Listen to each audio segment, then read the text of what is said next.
Well, after a month in South Africa, guess who's back? He was covering the World Cup, Sonny Young, and he's here in the studio with us. Well, welcome back, Sonny Young. Thank you, Demi. Good to be back. Wonderful to have you. Now, it seems as though South Africa is still basking in the glow of successful pull-offs. First the World Cup, of course, and then now the British Open. You're right, Demi. South Africa has had a lot to celebrate in the past few weeks.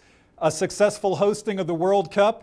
Earlier in the program, we heard about Nelson Mandela celebrating his 92nd birthday. More celebrations in South Africa. And also on Sunday, a South African golfer, Louis Oosthuizen, won his first major trophy, the British Open at St. Andrews, Scotland. And he made a front page here in Washington. Monday's Washington Post newspaper showed Louis Oosthuizen kissing the claret jug given to the British Open winner.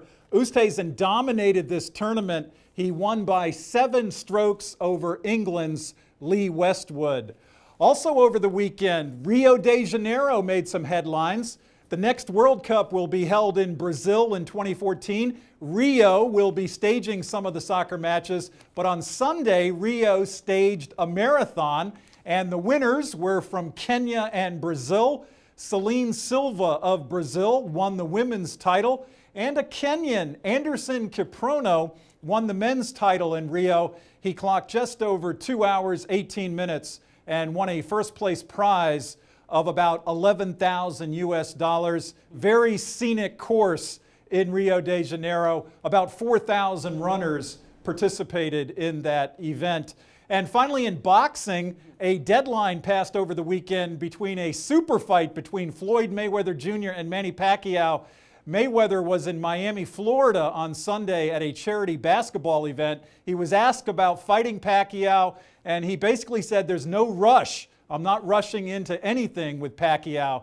So I'm keeping my fingers crossed that before this year is out, we're going to see that fight between Manny Pacquiao and Floyd Mayweather Jr. That's all for now. I'm VOA's Sonny Young, and that's the sunny side of sports. Back to you, Demi. Hey, Sonny, I'm not quite letting you go quite yet. Of course, we have to hear from you how South Africa was. You did a fabulous job, by the way. I have to commend you.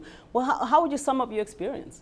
Very positive experience, Demi. It was winter time there in South Africa, so I'm glad I brought my knit cap and my gloves because a lot of the evening matches were very chilly and they were very loud with the vuvuzelas, which I think added a lot to the tournament.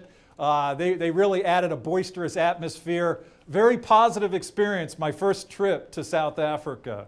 Wow, and I'm sure a memorable one for many years to come.